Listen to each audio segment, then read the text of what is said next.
afternoon, everyone. My name is Nelson Mandela. Thanks very much for coming to our press conference and welcome to the EFF headquarters.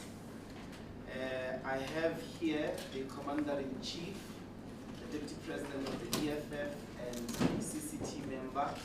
So I'm going to introduce them on my extreme right. That's Tengim Sali. She is the CCT member, a commissar responsible for our elections campaign, and Deputy President Floyd Chibambu, and the Commander-in-Chief.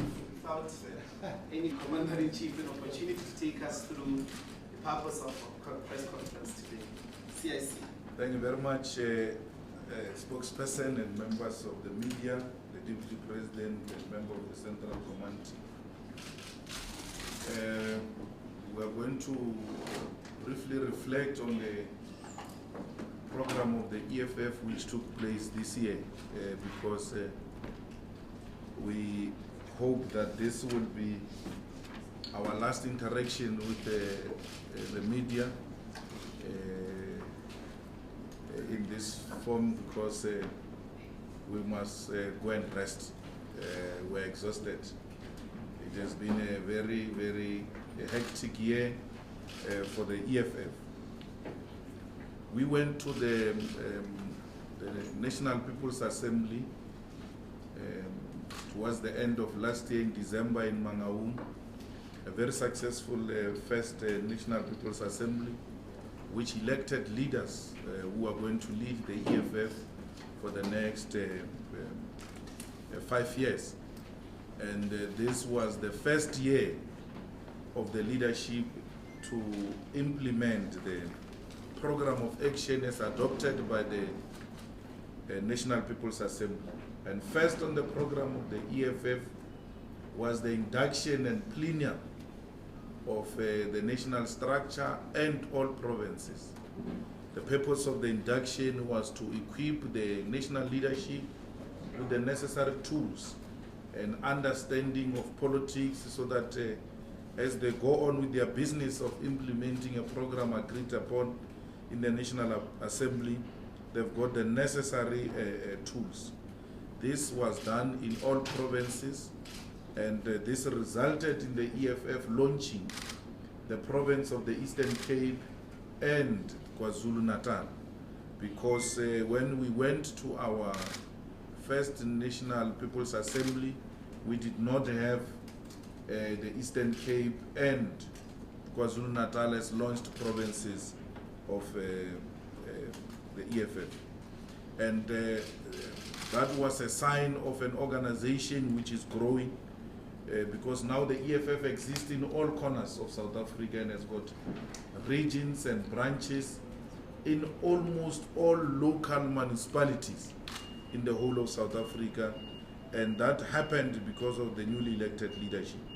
We saw the EFF celebrating the Sharpeville massacre, which is one event where those who are in power wished that such events should be hijacked by government and should be used to entrench the status quo, they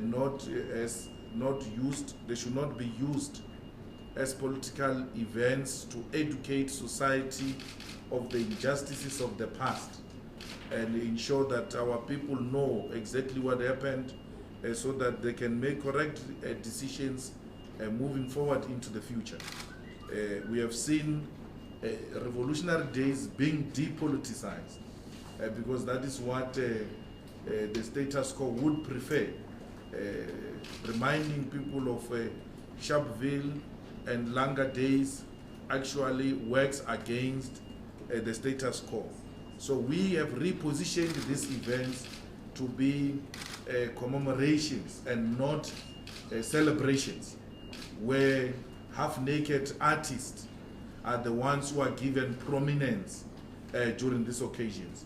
But at the center of these occasions, we want political message which serves as a political education, not only to those who are attending the events, but also to the entire society. We organized lawyers and student summits as part of interaction with specific sectors which needs to be incorporated into the program of the EFF. We've seen the land occupation in many other parts of South Africa, and we are happy that today we have managed, even before we became government, to forcefully allocate land to some of the people, particularly in the Free State. There is a long list of areas. When we release the statement, we'll incorporate them, of areas that were invaded, and today people have settled in those areas. And we are happy that we could give people a place called home within a year, something that many people have failed to do in the 21 years of democracy or since their inception as political formations. We introduce a concept of meeting slum dwellers. You know, people stay in the informal settlement, people stay in the squatter camps, and no one gives those people special attention. So we introduced those concepts. We introduced the concept of meeting farm workers. We introduced the concept of meeting domestic workers. Those people never received a special attention to be listened to by their own leadership. We also commemorated the Workers' Day, the Children's Day, but we also launched our student command in less than a year of this leadership being elected into power. The ANC was formed in 1912 and only launched a youth formation in 1944. It didn't take us that long. Within a short space of time, we had already launched a student command, and that student command is making miracles because it's winning SRC elections. Where it loses SRC elections, it becomes second. It doesn't take any position less than the second position. So we're happy that we have introduced a culture of politics and made politics fashionable amongst the students. And we are happy that the so-called fees must fall received legitimacy and credibility because of the presence of the EFF. Let me tell you, if the student must fall was only ANC event, it was not going to receive the credibility and legitimacy it received. The same thing with the EFF. If it was an exclusive EFF occasion, it was not going to receive legitimacy and credibility. The first picture that appeared on the Fees Must Fall campaign was that of a red overall and a black overall of the ANC and the red overall of the EFF. And that's when everybody celebrated and said the kids have put aside their political differences and they are confronting their challenges. And it became an acceptable conduct by society. So we were in the forefront. It started at Vets. Vuyani was amongst the three leaders who were always in the forefront of that struggle. And the student command, in less than a year or so, had already played an impactful role to an extent that it participated and legitimized a campaign that became celebrated internationally. Many people respect and still celebrate what the students have done because of this type of initiatives where we launched the student command. The Freedom Charter became something once more fashionable, and people were no longer scared to associate with it, and we've seen a couple of celebrations informed by the fact that the EFF is now repositioning the Freedom Charter and once more putting the Freedom Charter firmly on the agenda of the South African society. And that on its own is an achievement for the EFF, because the EFF moves from a premise that says the ANC leadership abandoned the Freedom Charter and its fundamental principles, particularly when it comes to economic clauses of the Freedom Charter. they've compromised on the issue of land, they've compromised on the issue of nationalization. And if that is an insult, let it be. We are not going to sugarcoat a compromise the ANC leaders have made on the Freedom Charter. It's non-negotiable. We've adopted it and we are implementing it. Everything else that we say in the Freedom Charter is informed by in the EFF is informed by the Freedom Charter. It is not something that Mandela did not say before. It is not something that Sobukwe didn't say before. It's not something that Biko didn't say before. Because the Freedom Charter was actually a compromise of the 1949 Program of Action. What made Sobukwe and Mandela have differences was the fact that the Freedom Charter is compromising the 1949 Program of Action. Now there was a compromise of a compromise. Now there must be another compromise of a compromise of a compromise. We cannot live a life of compromises. It is enough. And I said that more than saying Mandela is sold out, is simplifying it. We are individualizing it. We must say a collective leadership of the ANC has compromised the Freedom Charter. So you chose to say Mandela, I said Mandela sold out. If that helps you to sell your newspaper, go on with it. But I know that I said, and I still say, and I've said it before and many times, including when I was in the ANC, they've compromised the fundamental principles of the Freedom Charter. And the Youth League, which we led in the ANC, seeked to restore the fundamental principles of the Freedom Charter within the program of the ANC, and were expelled for that. Then we went to fetch that Freedom Charter from a dustbin, cleaned it up, and we are now continuing with it unashamedly. So the EFF continues to do that, and did that also this year. We've seen the celebration of the second anniversary of the EFF in Rustenburg, confirming that the EFF is growing as an organization, and unlike those organizations that broke away from the ANC, the EFF is not going to die.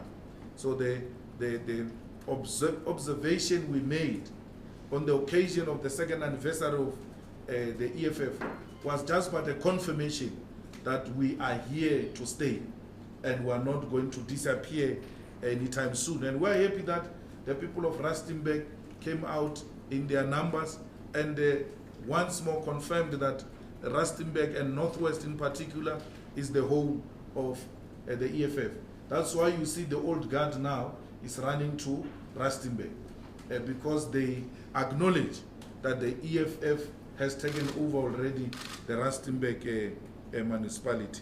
We celebrated Marikana, we've celebrated the Women's Day, we've yesterday celebrated the AIDS Day. So I'm saying and giving you all these events to confirm to you that there's never been a month where the leadership of the EFF doesn't directly interact with the people on the ground. The last biggest occasion was, of course, the march of the EFF, where I now saw some white liberals saying the numbers of the EFF were 5,000, others were saying it's 2,000, others were saying it's 500. Give it any number you want to give it. You will not change the fact that it is only the EFF that can pull such numbers during working hours without closing working places, without forcing people to come and protest for more than 27 kilometers. No party can do that.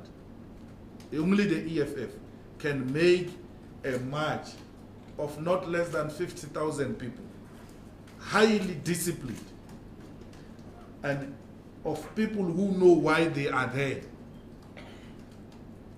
Many people participate in marches and rallies.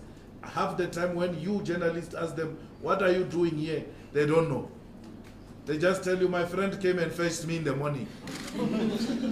But in the EFF march, every single individual you spoke to knew why they were there.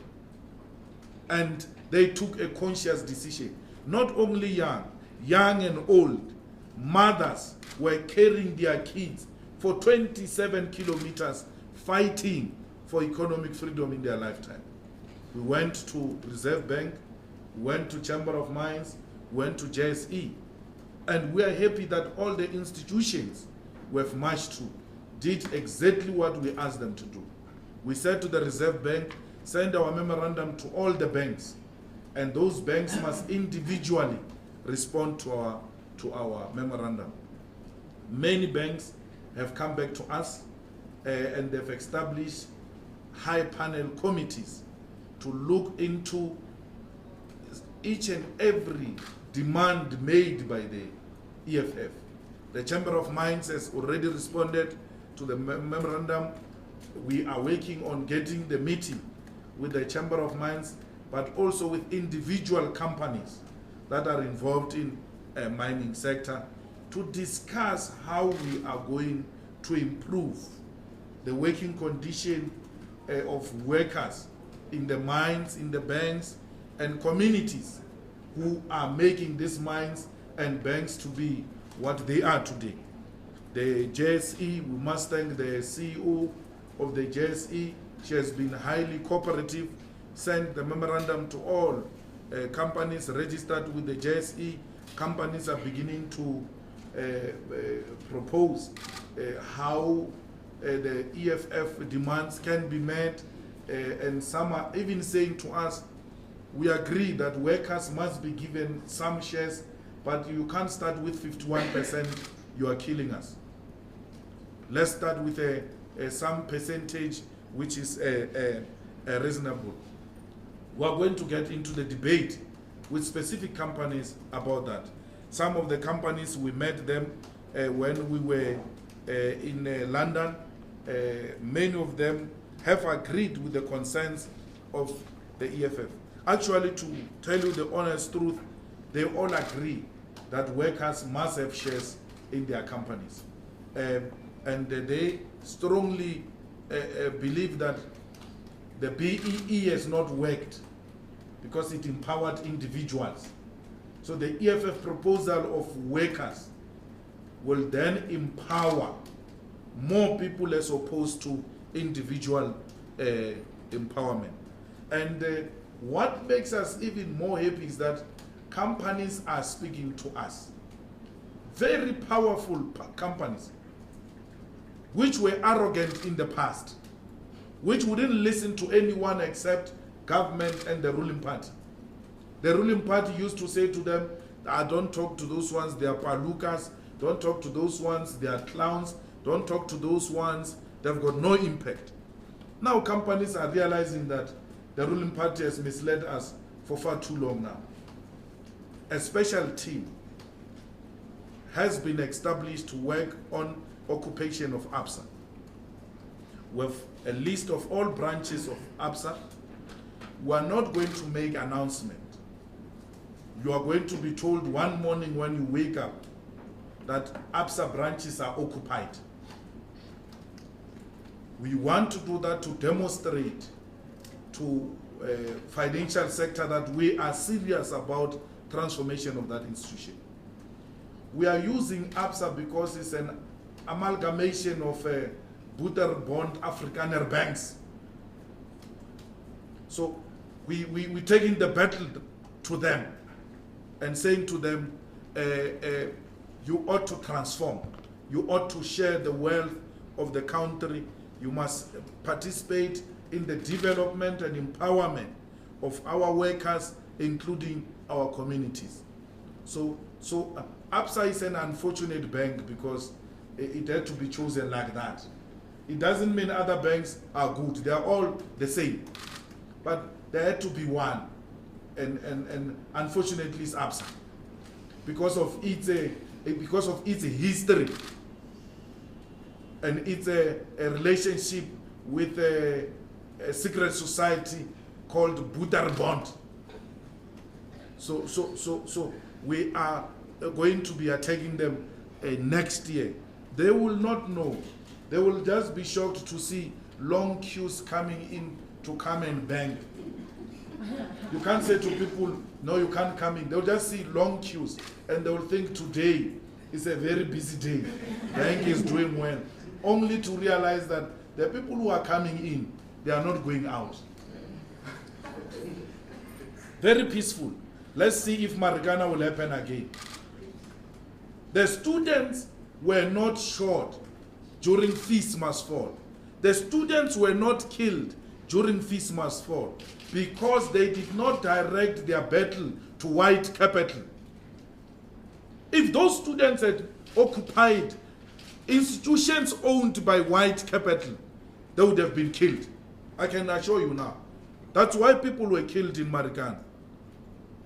If students indeed, everybody else, including white capital, believed in the struggles of students, let those students go and kick the doors of banks the same way they kicked the gates of parliament, and let's see what will happen to them. They were not killed because they didn't go to white people. They went to black government. They went to black parliament. Let them go to white capital. They must ask the EFF. When it entered Sante, all streets were closed. Security was everywhere, well armed, both police and private security. The same thing that happened in Marikana. We had Ama Beret in Sante, but we didn't have Ama Beret in Reserve Bank. We didn't have Ama Beret at Chamber of Mines, because that's why you find black people. You go to white people. What do you want to do to them? Police numbers increase. Security personnel increase. Streets are closed because you are going to white people. Had students done the same, I can guarantee you now, we'll be counting not less than 50 bodies of dead people, because whites are untouchable in South Africa. You touch whites, you die. And we are prepared to take that risk. I will be leading the occupation of ABSA. I ask that I must be given the busiest and the biggest bank. That is the one I must occupy. I'm not going to use other people's kids to occupy a dangerous institution like ABSA and they get killed and I'm safe. I will lead that struggle in the same way I've led the struggle for economic freedom marches throughout since the history of economic freedom march. So it's a war against capital. White monopoly capital must know that we are coming for them. And the ANC must kill us in protection of white capital. Let them do it the same way they did in Marikana to kill the workers in protection of white capital. Let them do it. So it's a struggle that is unstoppable until and unless white capital is prepared to surrender a portion of their wealth to black workers and black communities. It is time that our people must benefit from the wealth of this country. Gone are those days where we compromise a lot. Look at what compromise has done to us. It has increased unemployment. It has widened the gap between the rich and the poor. The inequalities in South Africa, we are actually number one or one of the highest unequal society in the world. Where are the leaders to close that gap and to fight for that gap to be closed? Government alone will not close that gap. We need the buy-in of white capital to close the gap. So we are engaged in that struggle. Every struggle must have leadership. We cannot continue to mourn. We must organize and attack. So we're going to be doing that next year with a special task force established to run that underground operation, which will result in the occupation of ABSA, and many other institutions of capital will be identified as we move forward. There is no amount of army that can defeat an organized protest which has got serious numbers. There's no army that can kill 500,000 people who had occupied the JSE, for instance. There's no such an army. There's not going to be any permission applied from any authority. We cannot apply to engage in a revolutionary cause. They must stay alert. Now, the last thing before we go to UK is Parliament. We've had Parliament working very hard this year. We've had Parliament becoming a parliament of people. A parliament that is seized with matters that affect ordinary people. We started a year in Parliament with serious confrontation with government which is not willing to be accountable. When we came into Parliament in June last year, Zuma disappeared. He went AWOL, no one could locate him. We looked for him everywhere, including in public toilets, we couldn't find him. The only time we found Zuma was in the State of the Nation. And we promised that when we find the man, anyway, we'll ask him, when are you paying back the money? So we found him in Parliament during the State of the Nation. And we had to hold him accountable. We fought with the authorities on that matter. We insisted that Zuma must answer the question. Unfortunately, bouncers were hired, police were hired to manhandle members of Parliament, including females who were manhandled by well-built males assaulting females. Some of them were taken to hospital. We have seen rules being changed. Every month you come with a new strategy that leads to amendment of rules. That's a sign of a crisis. Once people change rules like they're changing underwears, you must know that this is a sign of a crisis. You can't change rules like that. So we made them change rules like that because for the first time they were dealing with the real opposition. They were dealing with the real opposition. And they didn't know how to handle the real opposition. Till today, they don't know. They ended up adopting illegal rules, creating parliament security that will manhandle anyone who questions the status quo. It's against the Constitution. The Constitution says you cannot be arrested and no one will sue you for the things you do or say in Parliament. Why? Because they don't want members of Parliament to be intimidated. That's why they put that clause in the Constitution.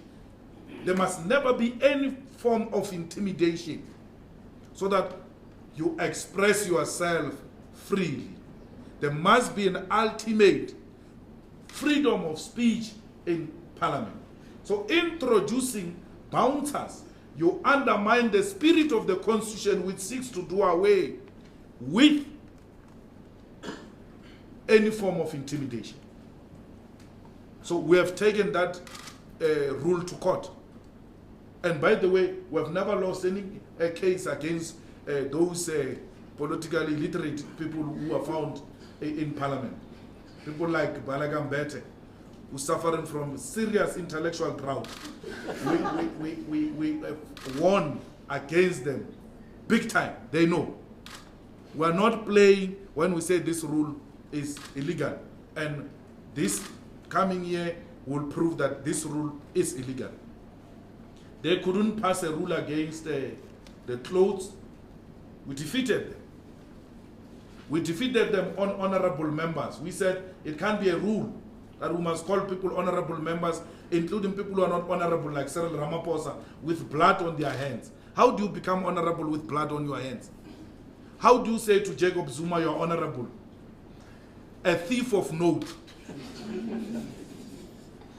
If you want to introduce a course on crime and corruption, you just write Zuma's life. People will learn how crime gets to be committed, particularly by politicians.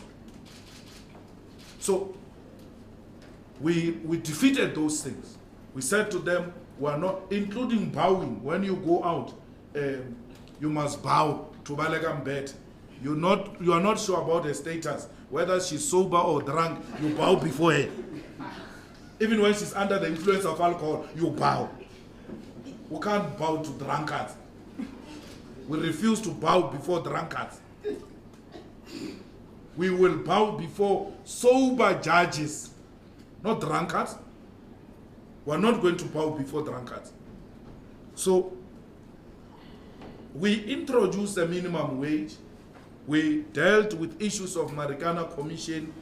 We rejected all budget except the budget of the Office of Chief Justice. And we didn't just reject.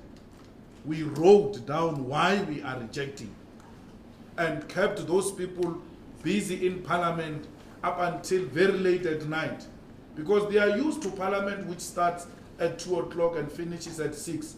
And some of them book flights, especially the ministers. Lindiwe Sisulu, they are always looking very nice for flights. So they come there to visit and rush to flights. Since the arrival of the EFF, the rushing to flights is no longer working. You stay there until 11 o'clock. We reject, we call for division, we make inputs on why this budget should not be adopted. You must earn your salary as a member of Parliament. Gone are those days where they just get money for doing nothing. They too know that they must earn their salaries. We rejected that head of IEC because we knew that that man is Zuma's friend. His appointment is aiming at consolidating the thuggery which is already happening in the IEC. ANC is stealing votes. It's not winning elections. You all have been asking the question, but why do people keep on voting for them, yet they are protesting against them? Constitutional Court has answered you. People don't vote for them. They steal the votes. And that's why they hired Zuma's men to continue with the culture of stealing the votes. They stole the votes here in Alexandria in 2014, in the whole of Gauteng. They did not win Gauteng.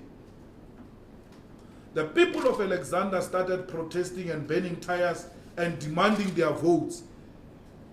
These thugs, instead of responding to the questions that were asked by the people of Alexander, they sent the army into Alex. And I was in Limpopo. I had to drive to Pretoria IEC Center to accept the results. Even when I knew that this was wrong, I had to do it because those people were going to kill the people of Alexander. But the people of Alexander knew that they did not vote for this government. Soweto knew that they didn't vote for this government. It was going to catch fire in Alex. It was going to catch fire in Soweto. It was going to catch fire the whole of South Africa. And we were going to be blamed that we are so losers.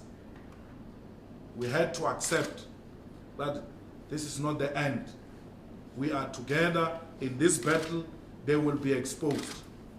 We are happy that the Constitutional Court, without violence, but through a due process, they have been exposed that they do not win elections.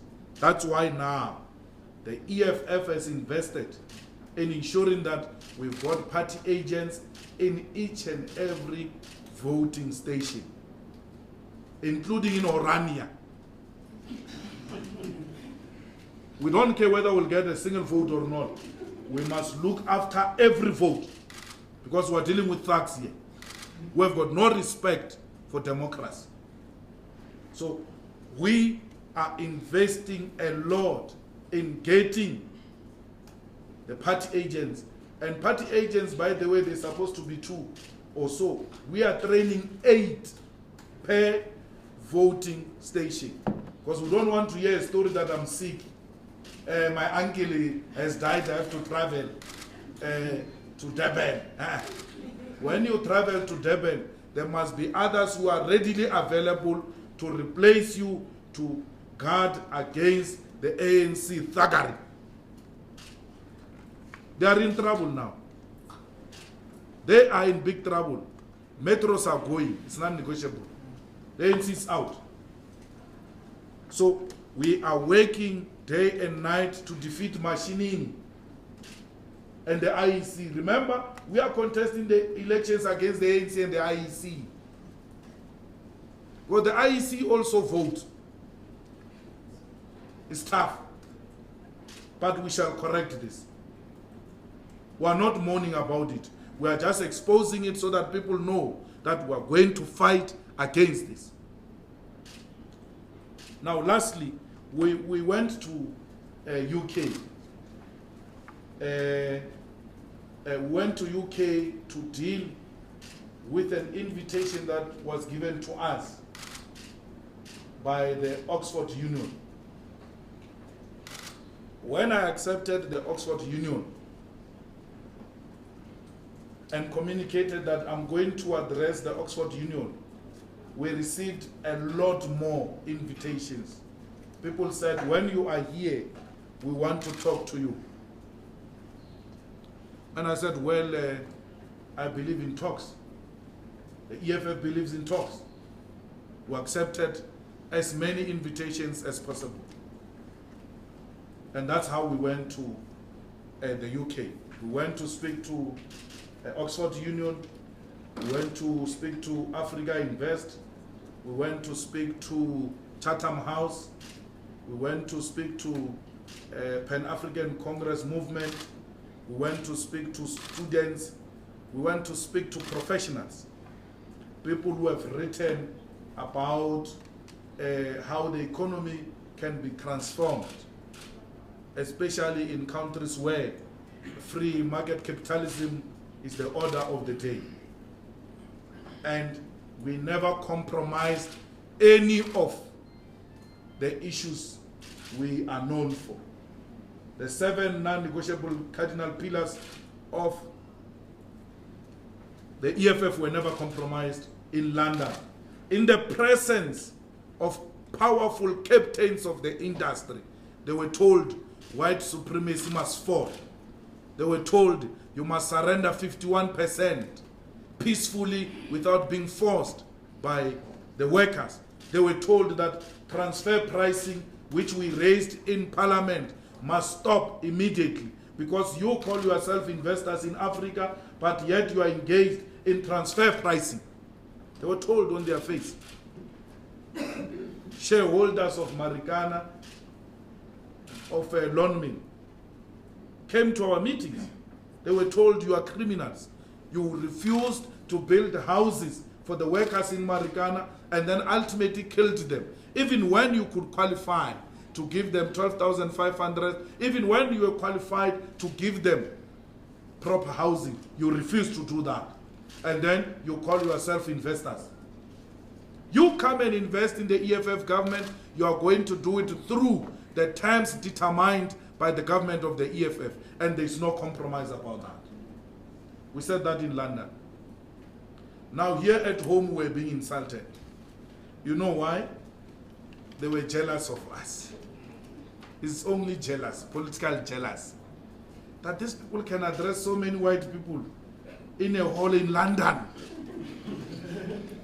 Gwede has never done that. KB Mapaso will never do that.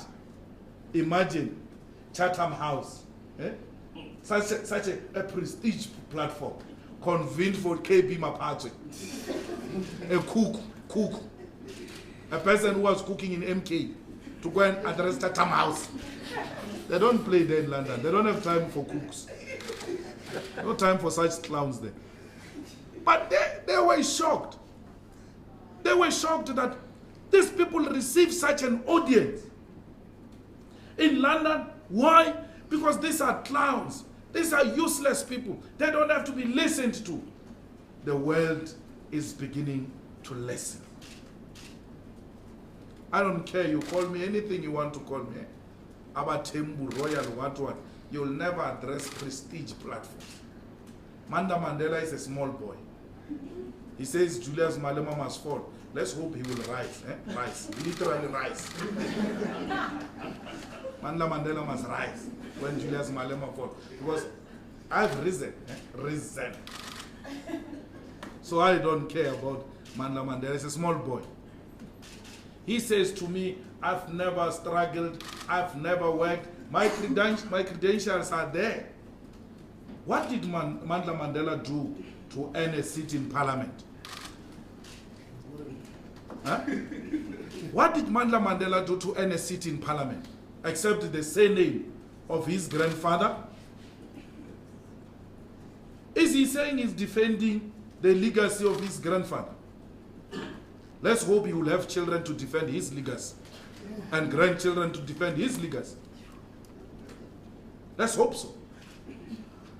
My children will defend my legacy. They are there already. I have no problem. Mandla Mandela, we hope your children and your grandchildren will defend your non-existing legacy. Who is Mandla Mandela in the politics of South Africa? Because his highest ambition was to be a club DJ.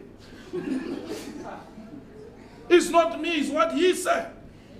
He thinks today he can address issues of national importance because we must be subject of a Mandela royal family. I'm not a subject of Mandela royal family. I'm not subject of royal Mandela family. I'm not. They must address their subjects there and beat them up the way they've been beating them up. They will never do that with me. They will never do that with me. If Mandla Mandela wants to know my credentials, I challenge him to a public debate on the legacy of Nelson Mandela. Let Mandla Mandela come and take me on the legacy of Nelson Mandela. Everything else I say about Nelson Mandela is true. Mandela before prison spoke about nationalization. Mandela in prison spoke about nationalization. Mandela after prison spoke about nationalization. Did Mandela nationalize? The answer is no. What is an insult about that? Where is the land as adopted by the Freedom Charter, the People's Congress? Where is the land? Have people received their land under Mandela? I don't belong to a religion called Mandela. I'm not. President Mandela is a human being like all of us. He's got his own shortcomings. His legacy and his contribution to the struggle will be a permanent subject for critique in the South African politics. And we're doing exactly that without fear or favor. If you don't want to vote for me because I'm critiquing Mandela, then you want to live a lie. Give your vote to those who live a lie. I don't live a lie. I'm not going to receive votes because I must lie and sugarcoat the reality that those who led the ANC during the negotiations have compromised a lot and sold out the revolution. More than Mandela, I don't want to single an individual out. It was a collective leadership. Mandela as an individual could do so much. He said to us, don't call me, I'll call you. I'm tired, I'm too old now, but the struggle continues. We, the young ones, understood him to be saying, take over the baton and continue with the struggle. We did exactly that. Why would Mandela say the struggle continues, a luta continua, if Mandela has achieved everything? I'm not going to be blackmailed because no, Mandela is no more, you can't speak about him like that. We speak about many, many people who sold out the revolution in the past, not only in South Africa, international, of people who are no more. Of people who are no more. They are no longer with us here. I said in the Oxford Union, a student stood up and said, Mandela sold out the Freedom Charter, Mandela did this, Mandela did that. Decides people have got the video, they are refusing to give it to us. I don't know why. Because I want to show the South Africans how that question came about. And I said there, I agree with you that Freedom Charter has been sold out. I agree with you that we've made huge compromises.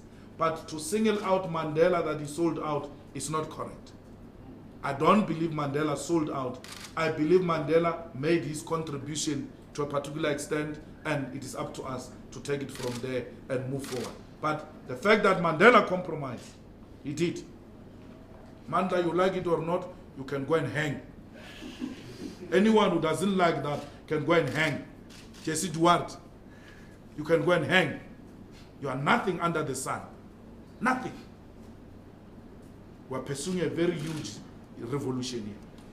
I'm not going to be intimidated by anyone. I'm not going to be made to succumb to a royal family I'm not a subject to. I come from Sesheu. My royal family is Muleji, is under Muleji.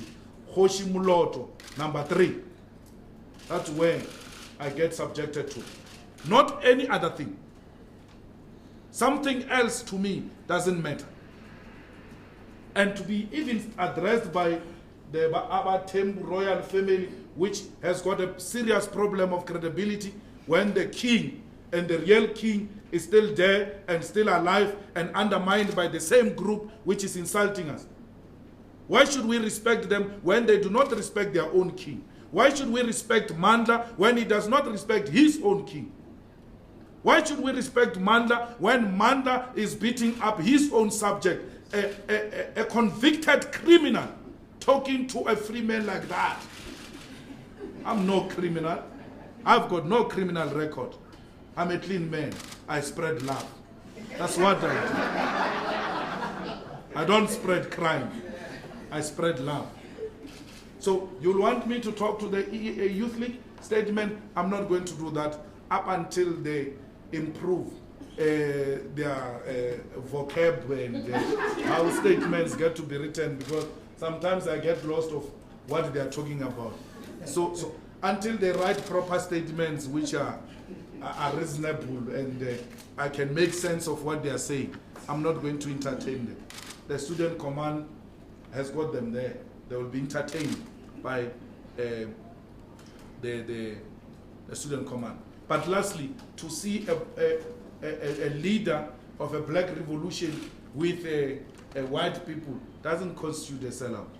I address white people here at home every day. Even before I left here, I went to address the Germans. 90% were white people.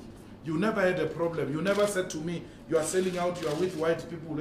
No, I'm selling out now that I'm talking to white people in London. You are jealous. Who said white people are counter-revolution? Because Karl Marx was white. So you're going to see me with Karl Marx, I'm going to be a sellout because I'm with a white person. It's not true. You see a white person, you call a white person an imperialist. You don't even know what imperialism is. It can't be.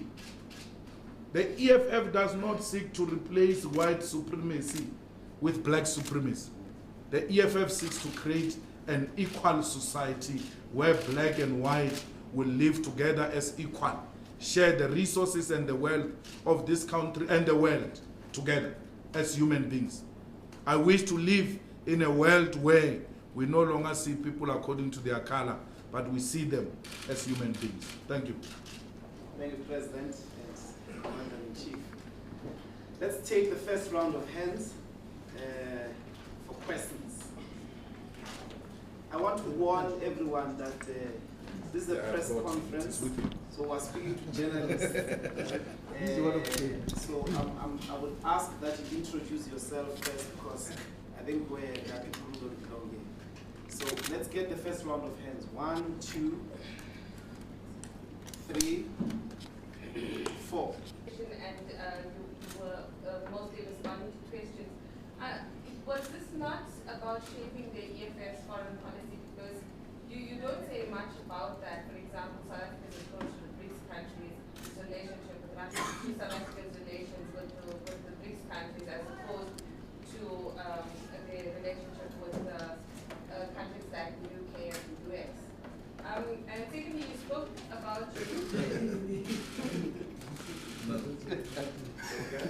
Rolly, you have the platform. You can call a point of order if you want. Just one. Just clarity, seeking question on what were your views on President Mandela, can you please just clarify why is it that you are being perceived to have been sold out and going to Britain in the tour? Because then why is the ANC taking the strong step to selling out? And what is your own personal view of President Nelson Mandela? Defend myself.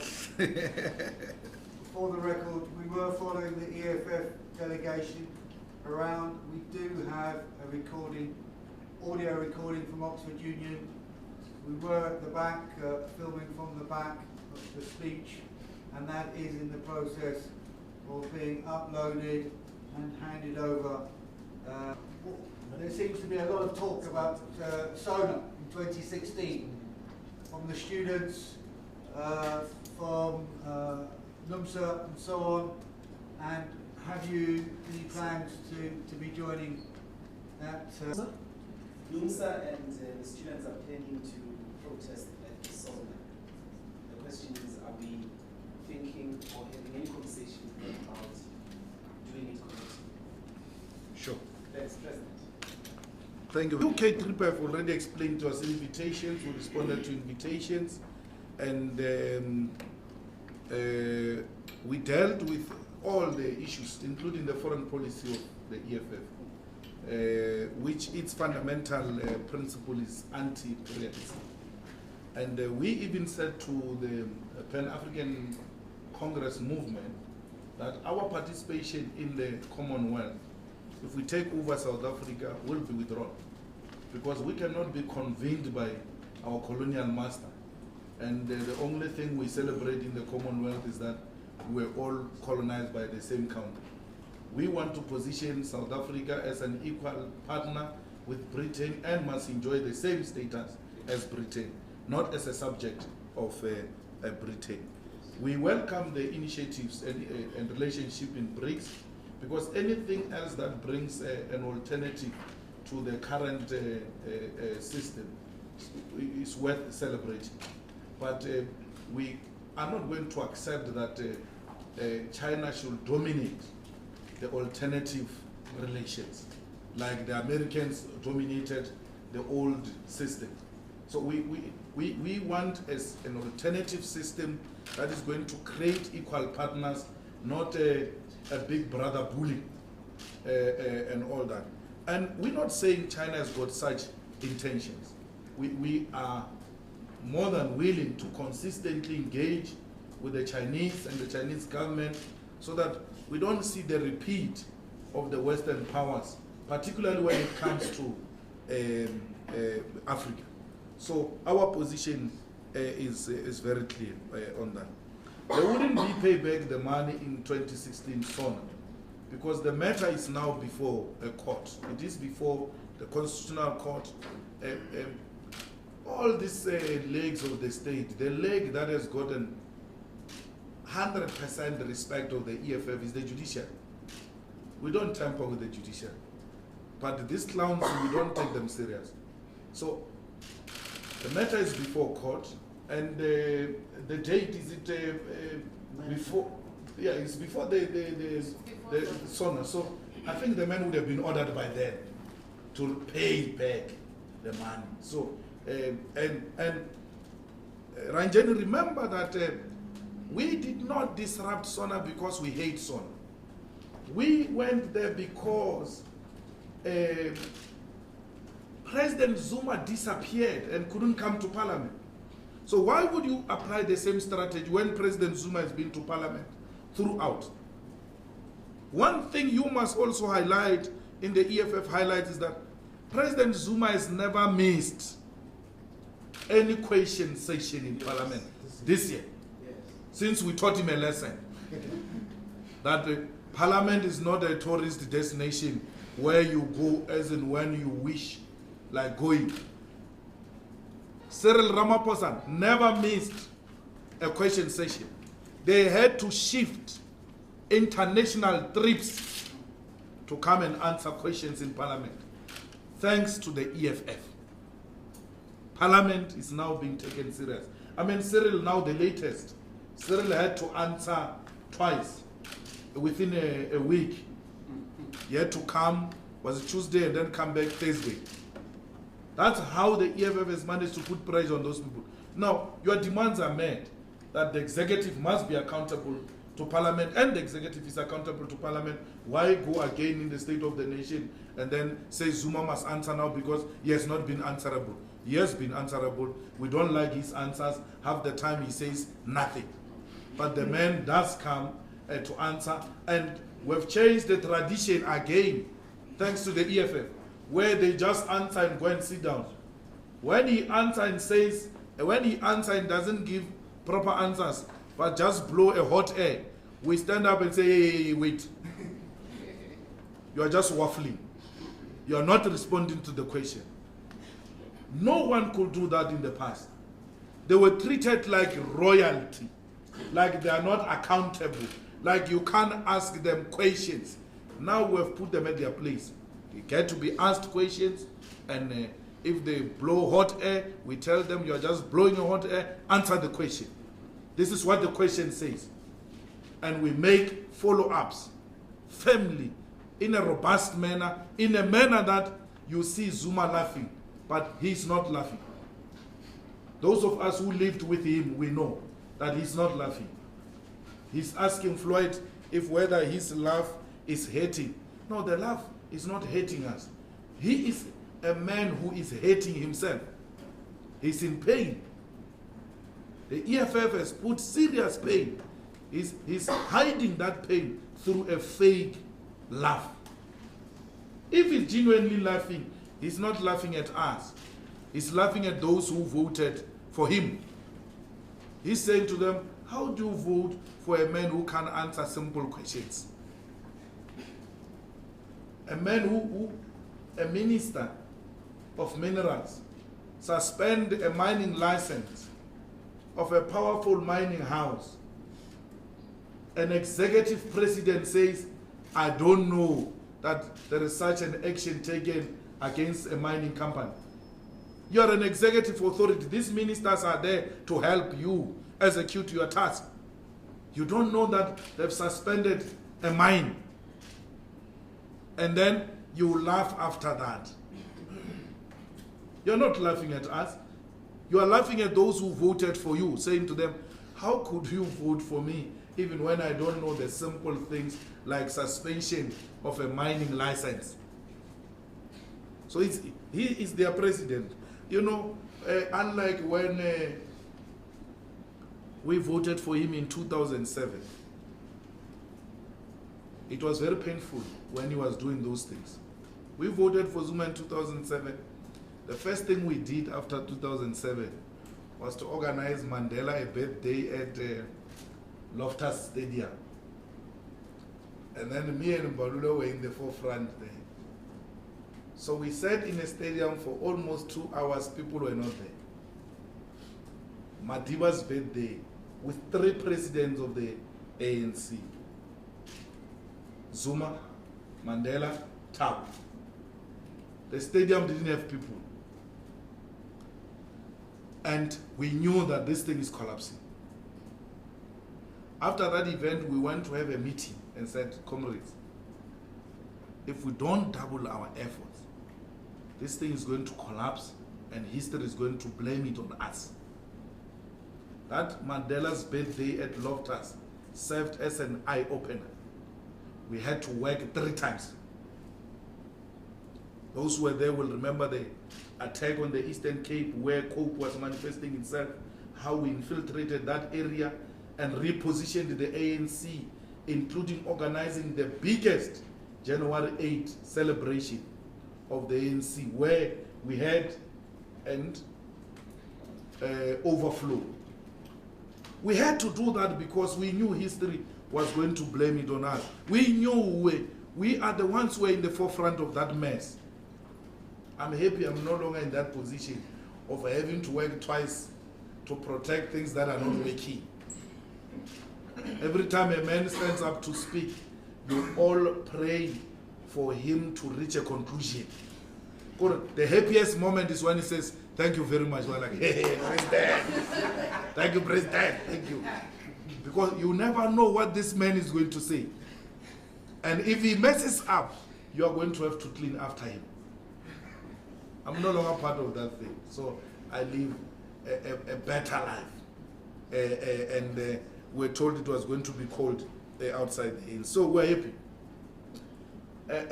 President Mugabe remains one of the respected presidents by the EFF. We view him in the category of uncompromising African leaders. But the land question is something that we ought to be honest about it. President Mugabe was there for more than 25 years and never implemented that program. Perhaps we need to ask the question, how did the land question happen in Zimbabwe? It was not an initiative of President Mugabe. The people started invading the land with the support of army generals. And police were reluctant to attack. President Mugabe had two choices: to join the people or to arrest the people. He didn't have enough prisons, even if he had opted to arrest the people, to lock them up, all of them. He was not going to be in a position to do that. Fortunately, he decided to join the people. He negotiated, engaged in a Lancaster arrangement and spoken to the colonialists for far too long, to a point where people took it upon themselves. So it can't be that when we say President Mugabe took forever until the people decided to rise on that question and be told that, no, you are now changing your views on President Mugabe. No, he remains a brother. He remains a respected African leader. He enjoys the same status with President Mandela. I'm saying to you, President Mandela cannot be blamed as an individual. Individuals can do so much. Even myself, yeah.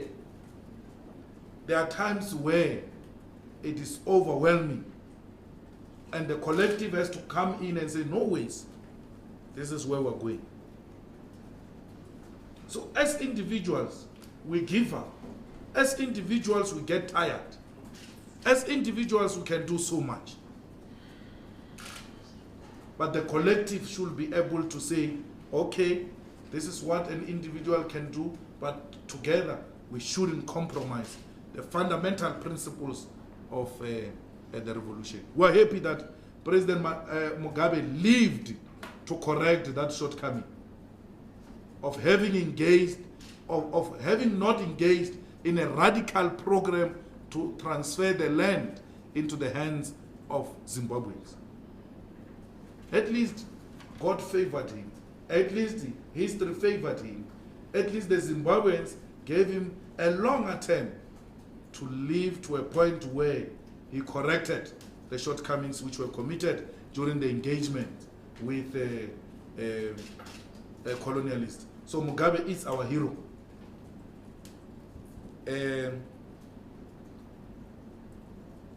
I think I dealt with that question of Mandela and Mugabe together. Mkonyan, it looks like you are not happy. Yes, If I come. can make a follow-up. Yeah. Did you at any point use the words he was opportunistic because he saw that he was losing or he would lose the image? Yes, I did that. I did that. Said the joining of the struggle of the people who were taking the land was opportunistic because the ZANU-PF was losing popularity. So upon realizing that a popular view now and matter is land question, there is no way, guys, even if we didn't want to do it, we're going to have to do it because the people are now on the offensive. So, but it doesn't change the respect we have for President Mugabe because they ultimately realized their shortcoming on the land question, decisively intervened, and now they are in the forefront of that struggle. And look at what happened. Before that, Tsvangarai was leading them with some few percentages. When they actively and openly associated with the land question and helped to redistribute the land, they won the votes of the Zimbabweans back, and they enjoy the legitimacy as the leadership of Zimbabwe. Friendship based on a pretentious arrangement is no friendship at all. We ought to consistently, from time to time, as friends, engage in an honest reflection about how the revolution is unfolding. NUMSA and the students, I don't know, I'm hearing that for the first time. So we are not in no position to comment about that, and I don't think any of us, I don't know, GP, if you are briefed about NUMSA, we don't know. And you just say NUMSA and students, so I don't know which students as well are going to be joining NUMSA. Our student command never briefed that, never brought that to our attention. There's a story that when we were there, we're raising money from a guy who donated money to Morgan Tsvangarai. And when I was asked that question, the first question I had to ask to colleagues is, who gave money to Morgan Tsvangarai? Because I don't know who gave money to Morgan Tsvangarai in the first place. So I met a lot of people, and I've never asked money from any of those people.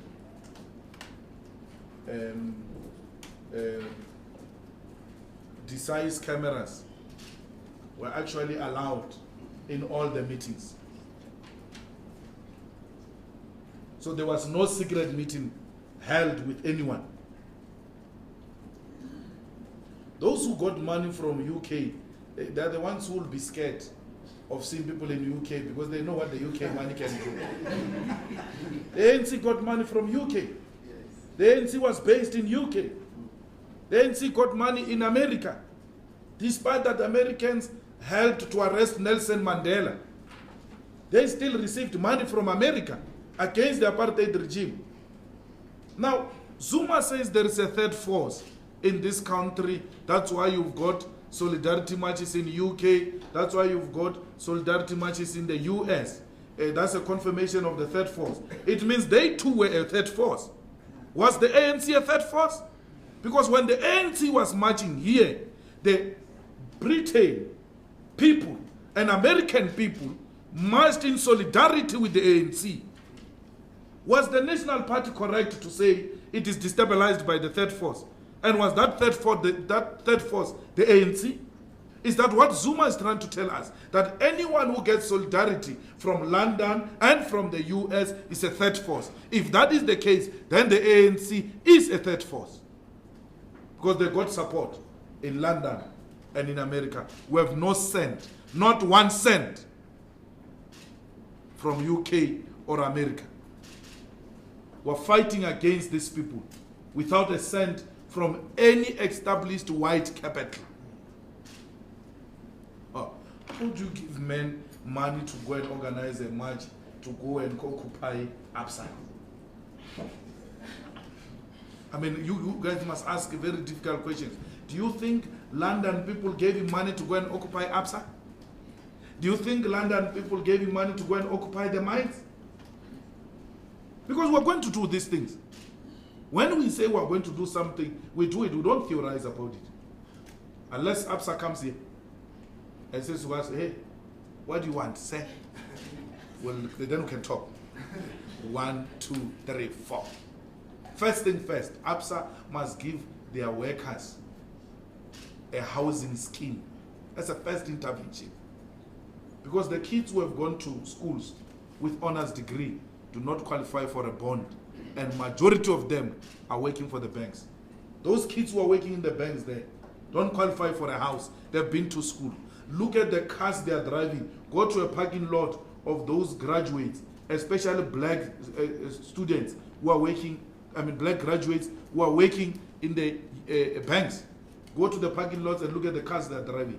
And go to the parking lots of VETS and UCT and look at the cars of white students who are not graduates. And you want me to accept that? I must accept that because it's a God's willing. It's supposed to be like that. I'll never accept that. I'll never accept that. Let banks start paying well their workers, especially graduates. Because most graduates, even when they work, they don't inspire the township youth. The township youth says to us, you're saying to us, we must go to school. Look at that lawyer. Huh? Caspar is singing about his lawyer cousins who always look shocked when they see him rock up at home with a coupe. Graduates. The only thing they can afford is a Golf, a Polo Vivo.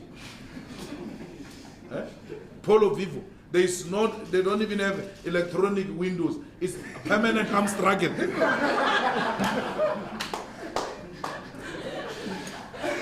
with honors. With honors. People have been to school here. They are not paid anything. I'm not bargaining for people who have not been to school alone. With you is worse. Journalists is worse. Some of you came with taxis here. Some of you are going to misplace the notebook in a taxi. It's painful. It's a struggle you are confronted with every day. Yet you are graduates. You go to school. When I challenge authorities, it is you who call me names. I'm not saying those people must give the money to me. Neither do I say they must give to individual BEE. I'm saying they must give to you. What is called Naspers. You must have shares. Journalists must have shares in Naspers. When we say workers, we're referring to you. Not to BEE, not to Cyril, not to Patrice Motsepe. To you, the people who are making that company to be what it is. And not blacks only. Black and white workers have shares. But white workers must not be given more shares because they are white. Equal shares. The color of your skin shouldn't matter. That's what I'm hated for. That's a crime I'm committing. I went to tell London captains of the industry exactly that. I didn't sugarcoat it. I said it in public meetings. I said it in Oxford. I said in Chatham. White capital was there. In South African Chamber of Commerce, I had a heated exchange with the founder of Investec. I wouldn't tell you what we're talking about. I could see how this man is so feared here and everybody else respects this man. And I said, never, you'll never do that. Not to me. If ANC fellows allow you to do that, not me. I don't work like that. I don't play like that. I don't care how much money you have. You never engage me in a manner that is unacceptable. Persuaded each other, exchanged with each other to a point where we found each other. Everywhere we went, especially with captains of the industry, your message is so well toned down. We said, we don't represent you. For as long as those we represent never said to us, we must tone down, we'll never tone down. We said that. Open meetings, we said that everywhere we met these people. And then somebody still calls us a sellout. Because you saw me with a white man. Karl Marx was white. Joe Slovo was white. Lenin was white. You know? So there are many like that. There are many progressive white people. It doesn't mean being white is inherently a sellout position. So we don't regret. Actually, we'll go back to London and meet those people. And not only London, we'll go to America, we'll go to the whole of Africa to spread the message of economic freedom. We do that unashamedly. We do that without any form of apology. We sell the EFF message to the world. We cannot be a South African-based organization that seeks to exist in isolation. South Africa doesn't exist in isolation. It's part of the globe. And unfortunately, when you want to talk to captains of the industry, they are white. Now they say, no, he was not wearing a beret in that meeting with white people. Why is he not wearing a beret? I go to dinners here all the time, including the German Chamber of Commerce, including the American Chamber of Commerce. I was not wearing a beret. You must have sense of occasion. Your lack of sense of occasion is not my problem. Hey, why are they not wearing overalls in UK? Even miners in Marigana mine, there are occasions, when they go to those occasions, they go and look for their best in the wardrobe, clean them up and wear them to those occasions. They don't go with overalls. We wear overalls when we're at work. Where do we work? In Parliament. We don't work in UK. We work in Parliament. That's where we'll wear our work suit called overalls. So, Oxford Union, everywhere else we've been, we're wearing our beret nicely, unashamedly.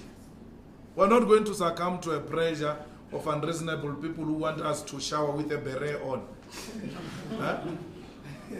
If we're going to listen to these people, it means Floyd. Yeah. When you engage on those private matters, you must be wearing a beret. It can't happen. It's not going to happen. That we refuse. You must have sense of occasions. Chief? Thanks, President. I think let's take the final round as a wrap up. 1, 2, 3, 4, and we close. Number 4. Next year for the municipal election, which are obviously a huge matter. And the second question is, why should we take your word for the money? Why not crack the books open and show us exactly where the money comes from? Which? The money that comes from. Just Mr. Malema, to get an impression that you got from the captain of industries regarding investment, given of course that what's their sense about investing in South Africa? And just the last question. What is the sense of investors? About FDI, or foreign direct investment coming from that side. And just the last question regarding this forum here in South Africa. It's the first of its kind in Africa. So just to get your sense as to what do you make of China's concentration in Africa, given the fact that a lot of horses, not processed goods. So what's your sense on the summit? Thank you. Good afternoon. I'm Hazel from the Australia. I have From? economic What was the question? How does the party intend on bringing full diversity to war? Full diversity. Yes. 1. You will deal with that. I am a question to the leadership of EFF. This is the Nico Mhlaba from 17. Thank you very much. The elections next year constitute part of a bigger portion of what we'll be doing next year. I think that the first 6 months, because this guy is not giving us an estimate of when the elections will be, and that's why he's not even launching the manifesto on the January 8th. So it's a sign that he's not prepared to go by May. Because you know that if they were going by May, they would have launched manifesto January 8th. They did the same in 2014. But also the demarcation board is taking time. there are a lot of unresolved issues in the demarcation board, and only then, once you know how many wards you have, how many municipalities you have, then you can do a conclusive program of the IEC to say registration this time, the second registration this time, and possibly the election around this time. So we have the timetable of the IEC. It's not yet very clear as to what's going to happen. But we've allocated the first 6 months to work on election program. First will be the party agents, second will be the volunteers, third will be the candidates, and then fourthly will be the training of the candidates and the party agents and volunteers, so that when the Tsela Trooper phase comes in, which is a last push, then our people are well trained. We are going to have our rally, and most probably one rally. If something comes our way, we can have 2 major rallies.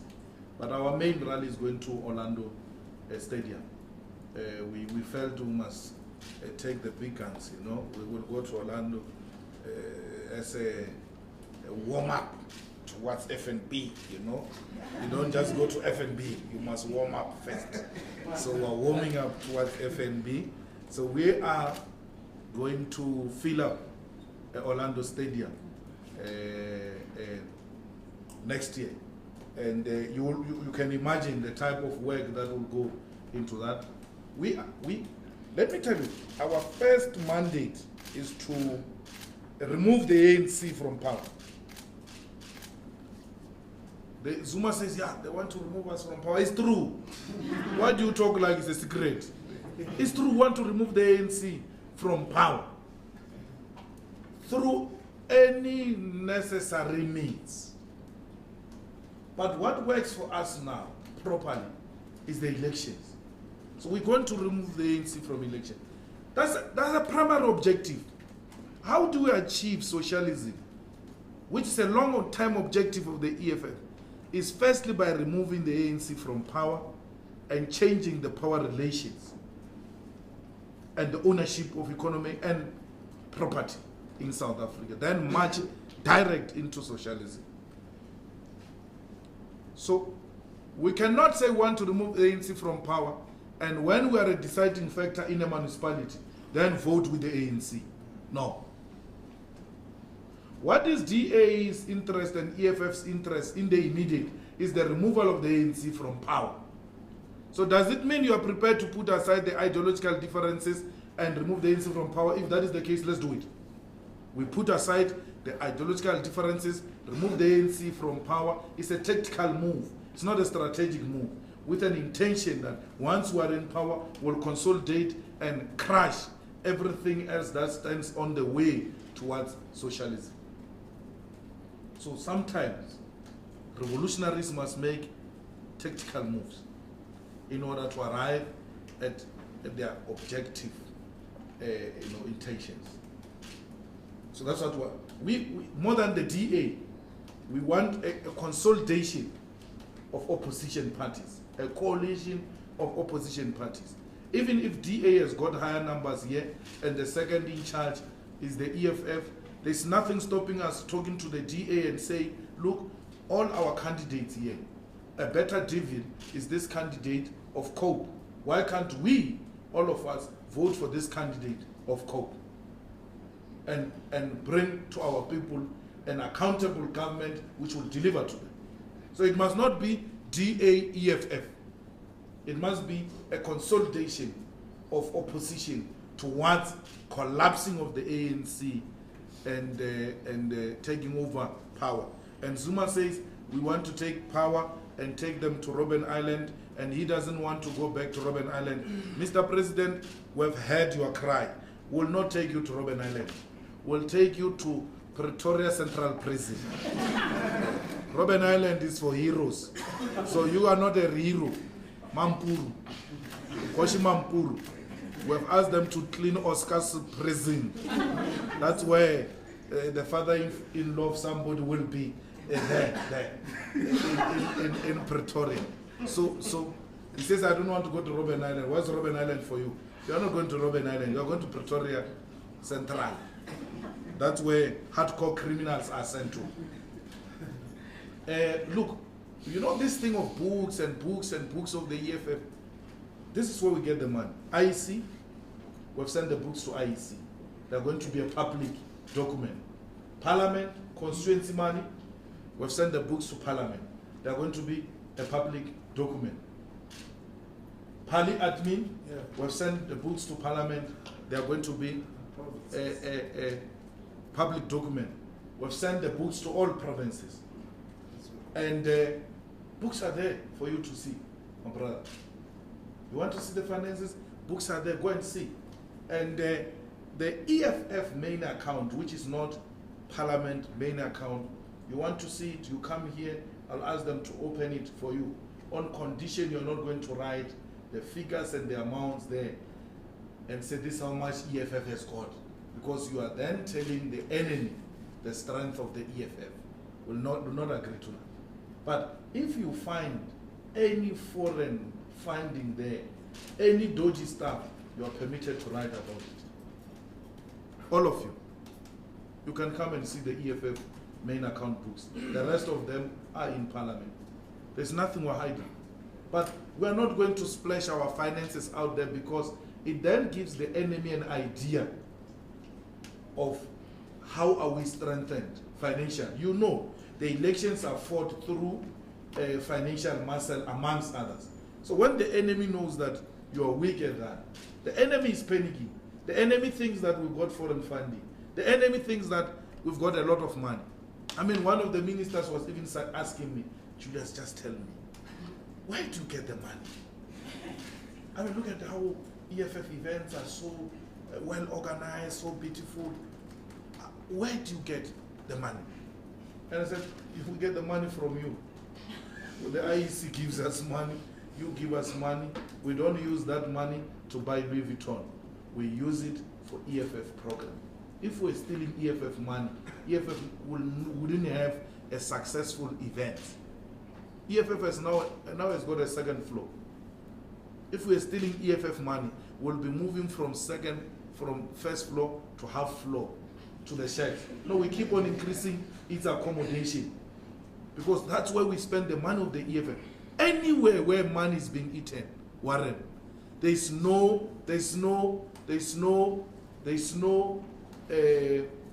progress at all. Why would you eat? And remember, it's not much. It's not much. It's not a lot of money you get from the IEC. So if you eat a portion of it, then it's worse. It's little. You go and take the little. You're making it worse. You wouldn't have all this. Go and look at the calendar of the EFF events that were published for the whole year. And look at how successful they were and how beautiful they were. It's no event without proper sound system, stage, screens, t-shirts, buses, marquees, and the second anniversary killed them. It was directly competing with the ruling party, how it was so organized. Why would we have such events if you are stealing the money of the EFF? We're not stealing any money, any cent of the EFF. Citizen has been on our case after case. Money, money, money. The discredited newspaper has never produced any form of evidence. None whatsoever. Nothing. Rallies, meetings were called, that evidence is coming. Cases were opened against us. We have never been questioned by any police officer, for sure, even officers. Officers, what is the lowest rank there? Constable or something. Even the constable just reads through and says, at school they didn't teach us about this one. There's no one who can steal money and then these things are like this. Nothing. So all I'm saying is that the reason why we can't publish our main account is because we don't want to equip the enemy.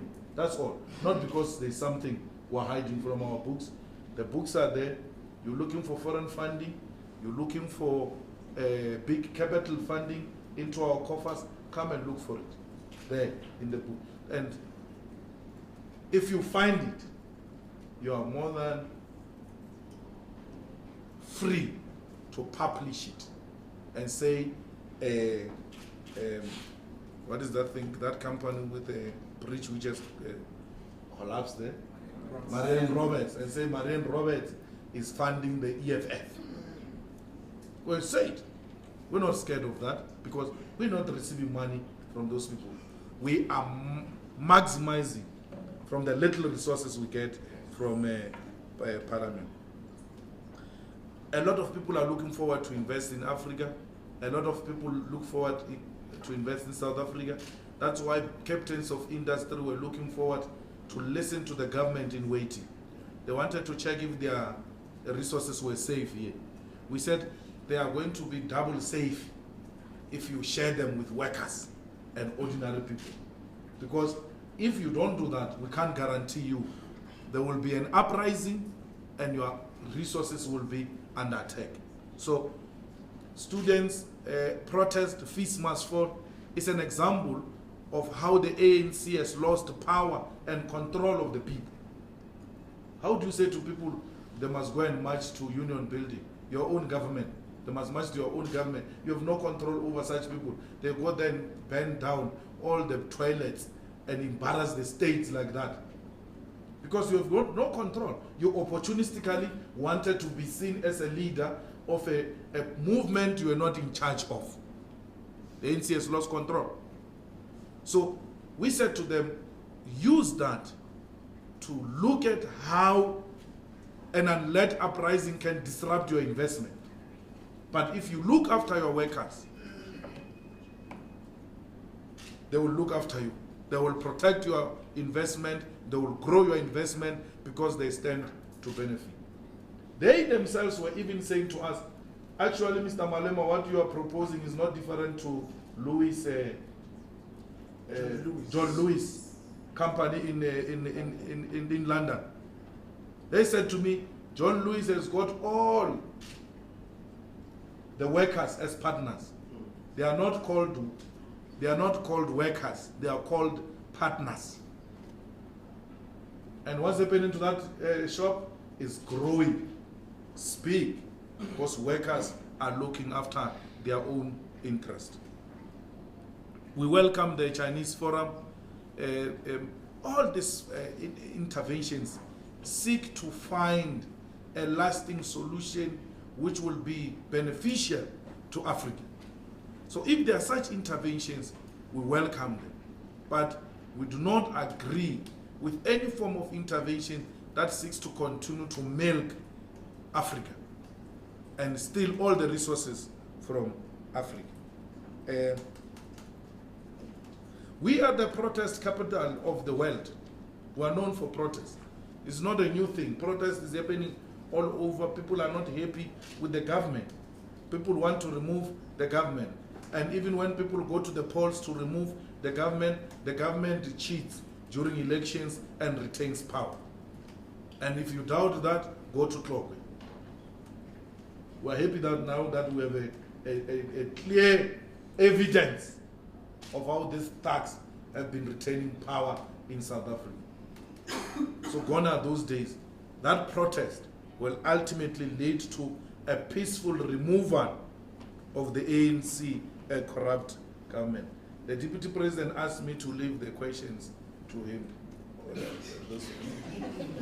Yeah, it's fine. I think the core of the responses, she was asking what are our short-term and long-term objectives to attain political and economic freedom.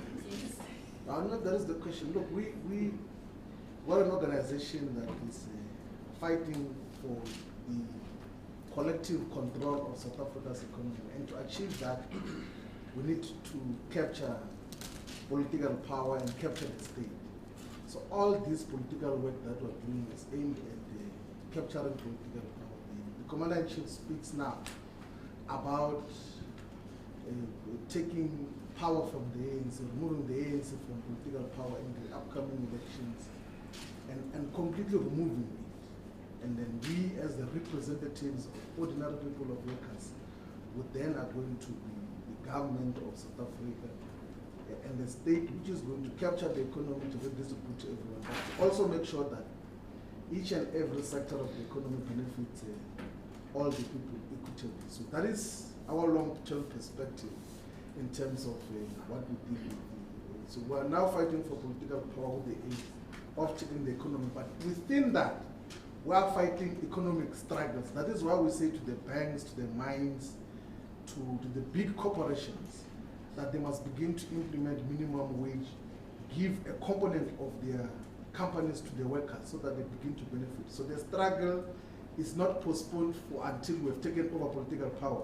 We are beginning to make inroads now so that everyone else will be safeguarded for the future. I think that will clarify Vilekas already. Thank you very much. You didn't answer the diversity. What was the question about diversity?